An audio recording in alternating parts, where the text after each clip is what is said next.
දුවේ පුතේ අද අපි බලාපොරොත්තු වෙනවා මේ පළාත් පේපර් පිළිබඳව MCQ වලට අදාළ උත්තර ඔයාලට ලබලා දෙන්න. මේක දීර්ඝ විස්තරයක් කරන්නේ නැහැ.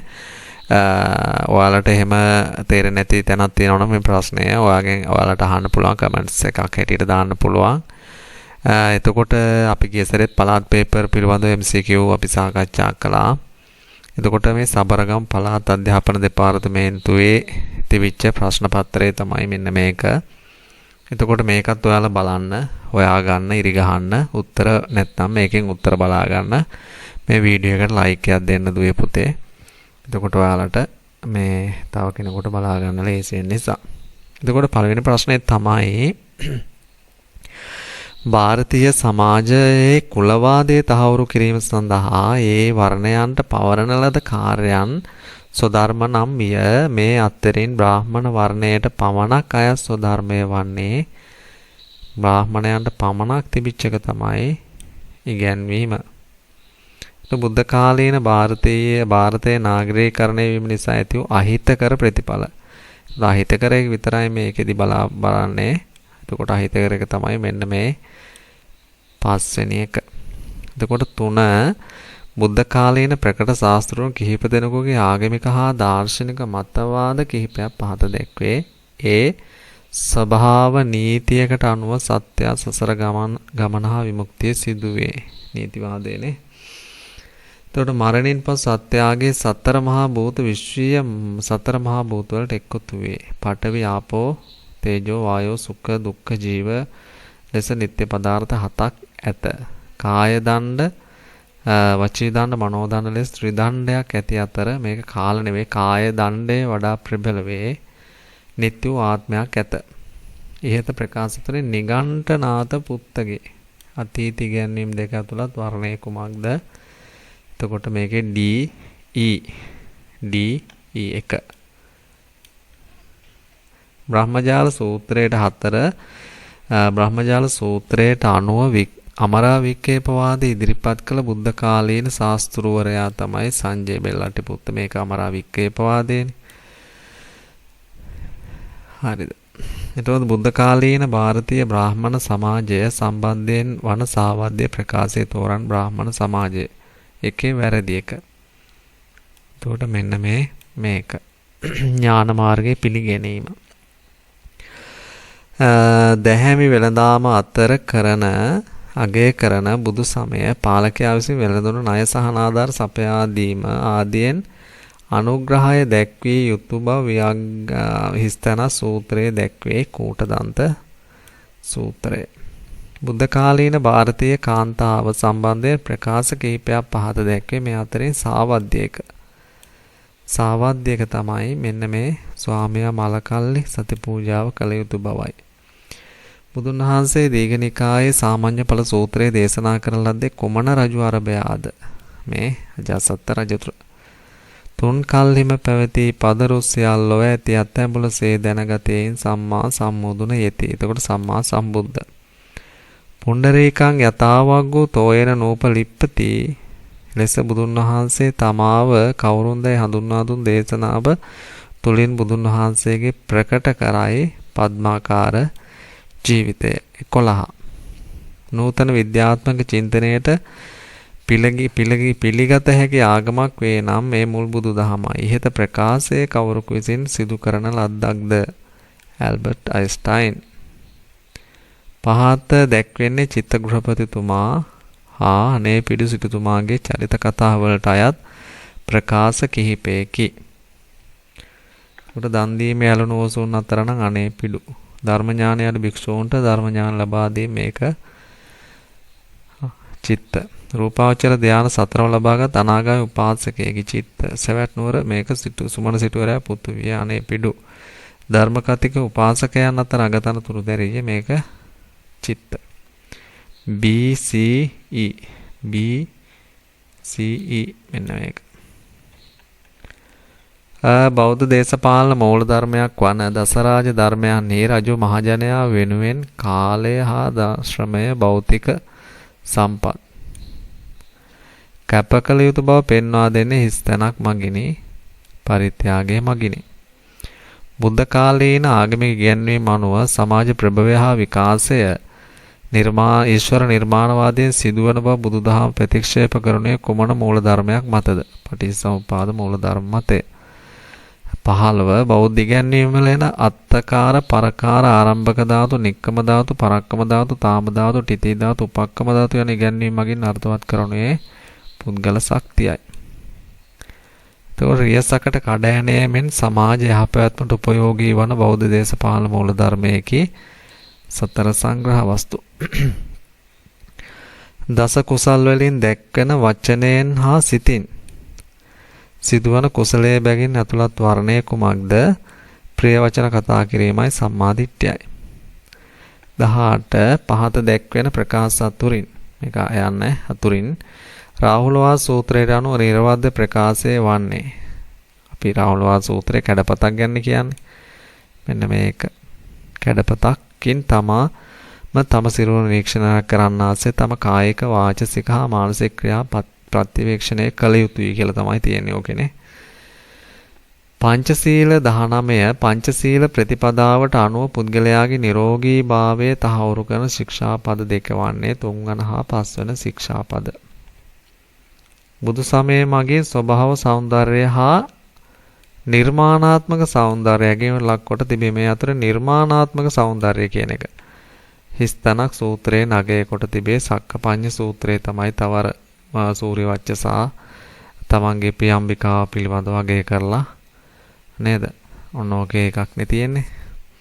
භෝගේ සංවර මානස්ස සංහර මානස්ස බවරස්සේ විරියතු යන පාඩයෙන් පෙන්වා දෙනු ලබන්නේ බෞද්ධ ආර්ථික චින්තනය වන්නේ ධනෝපායනයයි. වියග්ගපජ සූත්‍රයේ මෙලව දියුණුවට දේශනා කර ඇති කරුණු අතරින් ධන කල්පනාකරණය පිළිබඳ යොමු කරන්නේ හිස්තනක් මගිනි සමජීවිකතාව. ධන කල්පනාකරණය මිනිසා සුඛකාමී සත්‍යයක ලෙසින් පිළිගන්නා බුදු සමය මගින් ගිහි සැප වර්ගීකරණය කොට දක්වා ඇත්තේ අන්නන සූත්‍රය. සිගාලවාද 24 සිගාලවා සූත්‍රය මගින් සමාජයේ යුතුයකම් හා වගකීම් මෙන්ම පරිහානියට පත්වන හේතු භෝග විනාශ මුඛ 6 මගින් බුදුන් වහන්සේ දේශනා කළසේක. බහත කරුණේ භෝග විනාශයට අයත් නොවන්නේ මෙන්න ස්ත්‍රී ලෝලිත්වය කියලා එකක් නෑ භෝග විනාශ මුඛවල. අනිත් ටික තියෙනවා. මේකේ අඩු එතකොට මත්පැන් පානය ආදීනව නේද? එතකොට තව එකක් අඩුයි. ඊට පස්සේ අර මේ පාව මිත්‍ර සේවනය කියන එක. මංගල සූත්‍රය ඇතුළත් කරුණක් වන්නේ 25. ධර්මයට අකමැති බව පරාභව, දොඩමළු බව පරාභව, රසභෝජන තනුවන බව පරාභව, නිදන සුළු බව පරාභව මේ අමුදරුවන් පෝෂණය කිරීම. 26 අනර්ථ සිදු කරන ලද පද වලින් යුත් වචන 1000ක් වත් උතුම් නැත. යමක් ඇසීමෙන් මිනිසා සංසිද්ධියට පත් වේ. දෙබඳු එක් අර්ථවත් පදේ පව උතුම් යන අර්ථය පෙන්වන ධම්මපද ගාථාවන්නේ සහ සම්පිචේ වාචා අනත්ත පද සංහිතානේ. එතකොට බුදුන් 27 බුදුන් වහන්සේට රජවරුන් සිටුවරුන් ආරාම සාදවා පූජා කළේ. මේ අතරින් නිග්‍රෝධාරාමයේ පූජා කරන ලද්දේ කවුරු විසින්ද? ශාක්‍ය වංශිකයන් විසින්.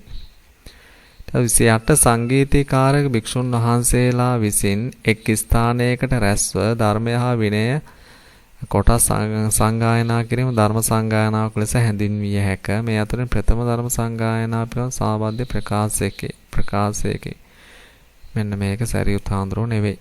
මේක හරි, මේකත් අනුරුද්ධ, මේකත් හරි උපාලි හිමි ප්‍රමුඛ සියලු සිසුන්ට විනය. හරි, ඒකත් හරි.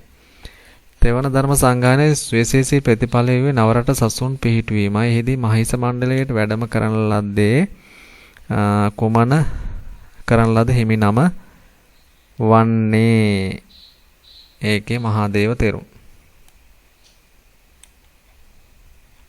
ඔය ටික පාඩම් කරන්න ඕන දුව මේ රටවල් ටික ඔක්කොම ගිය හාඳුරොත් එක්ක පාඩම් කරගන්න ඕනේ වෙලා. ඒක ධර්මාශෝක රජතුමා කරන සාසනික සේවාන් ගිරිලිපි වල සඳහන් වේ. රටවැසියන්ගේ සදාචාර වර්ධනය කිරීම සඳහා නිලධාරීන් යෙදූ බවට උපදෙස් ලබා දුන් ගිරිලිපිය වන්නේ. මේකේ තියෙන 3 ගිරිනාර ලිපිය. කුෂාණ 31 කුෂාණ වංශික පරම්පරාවෙන් පැවැතෙන කනිෂ්ක රජතුමා අශෝක රජතුමා හා සමාන සේවයක්ද බුදුදහමට ඉටු කළ රජකෙම නිසා හෙතම ද්විතීය ධර්මාශෝක නමින් හැඳින්වේ. කනිෂ්ක රජුගේ රාජ්‍ය අනුග්‍රහය යටතේ පැවැත් ධර්ම සංගායන පැවැත් වූ ස්ථානය නම් කාශ්මීරයේ කුණ්ඩලවන විහාරයේදී. 32 මහින්දාගමනයට පෙර ආගමික ඇදහිලි හා විශ්වාස පැවති දිවේ අතරේ යක්ෂ යක්ෂණියන් උදෙසා දෙවොල තනා ඇදීමට ලක් කර ඇත පණ්ඩුකාර රජතුමා අබේ වැවේ යටි කුණේ දෙවොලක් ඉදි කර දෙන ලද්දේ කාල වේලේ යක්ෂයාට. ප්‍රාග් මහින්ද යුගයේ සිටි බ්‍රාහ්මණයෙකි. බමුණෙක් චන්ද්‍රනේ. එතකොට එයා අර පණ්ඩුකාභය රජතුමාගේ හිටපු ඒ උගන්නපු ගුරුවරයා පුත්‍රයා මෙයා තමයි අන්තිමට එයාගේ අනුශාසකයා බවට පත් වෙන්නේ. මහින්දාගමනයේ සිදුවීමත් සමග පැරණි ඇදහිලි හා විශ්වාස බුදු සමයට අනුව හැඩ ගැසිනි. මේ සම්බන්ධයෙන් සාවද්‍ය ප්‍රකාශය වන්නේ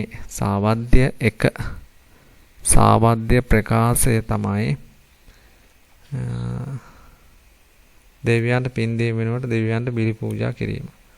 එහෙම එකක් නැහැනේ සාවද්‍යයනේ. ඒක බුදුදහමට අනුව හැඩ ගැහුනේ නැති එකක් වගේ. 35 රාජ්‍ය පාලනය කිරීමට රජවරුන් භික්ෂුන් වහන්සේලා විසින් අවවාද අනුශාසනා ලබා දී තිබේ. ගෝදගත තිස්ස හිමියන්ගේ අවවාද අනුශාසනා ලබාගෙන ඇත්තේ දුටුගැමුණු රජතුමා. අබේගිරිය විහාරය සම්බන්ධයෙන් පහත ප්‍රකාශයන්ගෙන් අසත්‍ය ප්‍රකාශය වන්නේ අසත්‍ය 1. මෙන්න මේ අබේගිරි විහාරයට අනුබද්ධ පියගු පිරිවෙන නේද?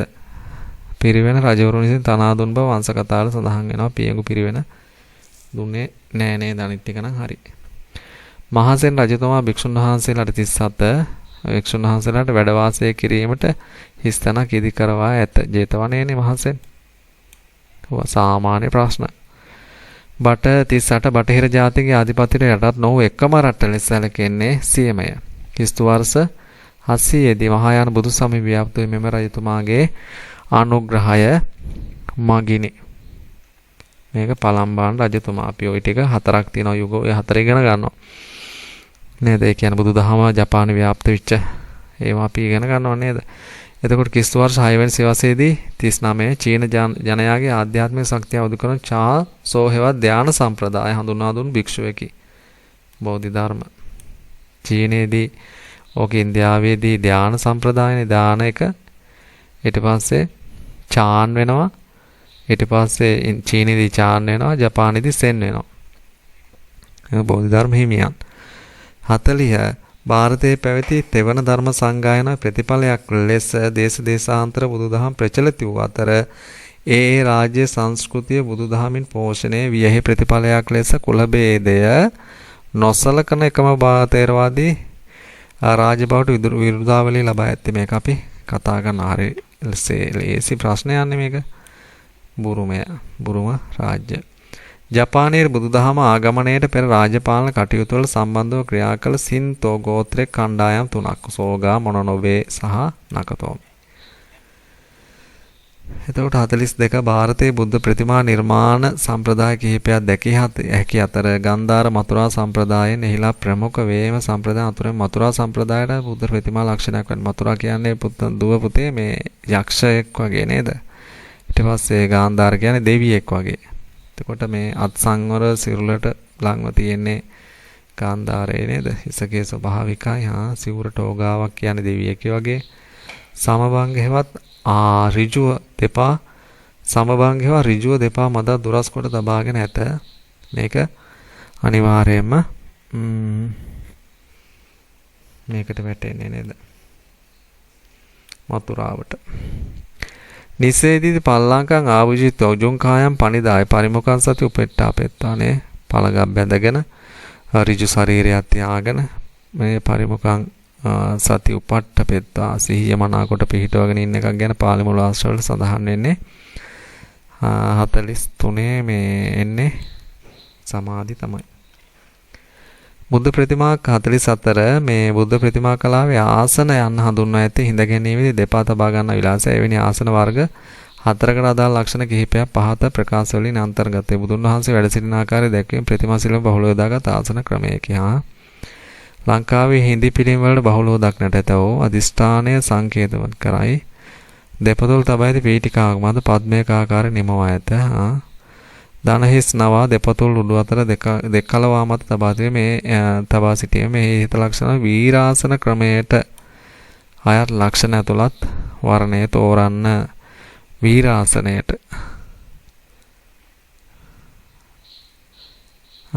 වීරාසන ඔකට සමාධි ආසනය කියලා කියනව නේද? C මේක නේද?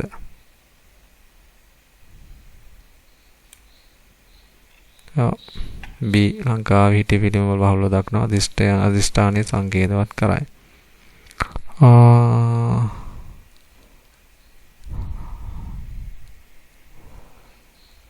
ස්තූපය 45 ස්තූපය බෞද්ධයාගේ ප්‍රධානම සංකේතයක් වන අතරෙහි ආරම්භය බුද්ධ කාලයේ කෑතර දිවයයි සැරියුත් මොගලන් අගසව් දෙනවා මෙන්ම හිස්තනක් ආදී ශ්‍රාවක ශ්‍රාවිකාන්ගේ ධාතු තැන්පත් කර ස්තූප ඉදි කිරීමට බුදුන් වහන්සේ උපදෙස් දුන් බව බෞද්ධ මූලාශ්‍රයේ සඳහන් වේ. මහා ප්‍රජාපති ගෝතම තෙරණියකටත් උපදෙස් දුන්නා. ශ්‍රී ලංකාවේ ස්තූප කලාව හා සම්බන්ධ සාවද්‍ය ප්‍රකාශය ස්තූප වංශකථා සාහිත්‍යයට අනුව ස්තූප නිර්මාණය ආරම්භ වූයේ කිස්තුවර ශායනසේ කෑතර දිවයික හරි. පුරාවිද්‍යාත්මක සාක්ෂි අනුව පිරමිදාගම අනුරාධපුරයේ තූපාරාම ස්තූපයකත් හරි. දෙවන පෑතිස් රජු විසින් මිහිඳු මාහිමියන්ගේ භස්මාවශේෂ තැන්පත් කොට ගොඩනගන ලද අම්බස්තල ස්තූපය. මේක දෙවන පෑතිස් නෙමෙයි උත්තිය වෙන්න ඕනේ. එතකොට මෙන්න මේකනේ. දඹදෙණි සාහිත්‍ය යෝගයේදී 47 ගද්‍ය සාහිත්‍ය කෘතිය කෞසිලුමින වස්තු විෂය කෘතියේ වස්තු විෂය ඇති ජාතක කතාව තමයි කුස ජාතකය. එතකොට 48 හෙළ කලාවන්ගේ විශිෂ්ටතම දැන් මේ ගුත්තිල කාව්‍ය ගත්තම ගුත්තිල කාව්‍ය චුල්ලදනුද්දර මනමේ නේද? මේක සත්‍ය කුම්භ මං හිතන්නේ කාව්‍යසේ කරේ උම්මග්ග ජාතකයේ උම්මග්ග කතා වස්තුව නේද? උම්මග්ග ජාතකයේ තුල 48 හෙළ කලාකරුවාගේ විශිෂ්ටත නිමවුන් අතර සඳකඩ පහන ප්‍රමුඛත්වයට හිමිවේ. මහනුවරගේ දැක්වෙන සඳකඩ පහන ත්‍රිකෝණාකාර ස්වරූපයක් පෙන්වන කරුණියේ.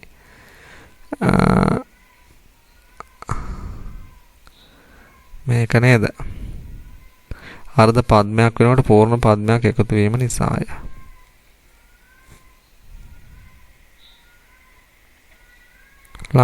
ශ්‍රී ලංකාවේ බෞද්ධ ශිෂ්ට කලාව දක්න ලැබෙන ස්ථාන පහද දැක්වේ. එතකොට හිඳගල මිරිසවැටියේ B මහියංගනය ස්තූපය, දිඹුලාගල C රුවන්වැලි සෑය ධාතු ගර්භයේ ජේතවනයේ, දිදගල දෝරුව මැදවල විහාරයේ මේවා මේ බොරැල්ල ගෞතමී නවීනයේ වනයේ දබෙල්ලන්විල රජමහා විහාරයේ මේ අතරින් අනුරාධපුර යුගයට අයත් චිත්‍ර දක්නට ලැබෙන ස්ථාන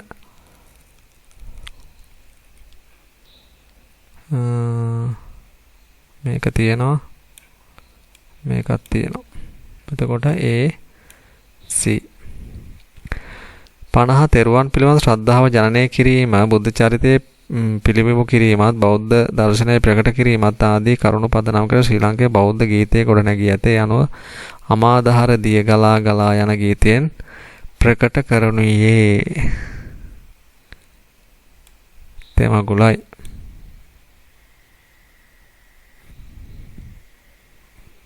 එතකොට ඔන්න ඔය ටික තමයි ඔයාලා බලලා හරියටම ඉර ගහ ගන්න ඕනි.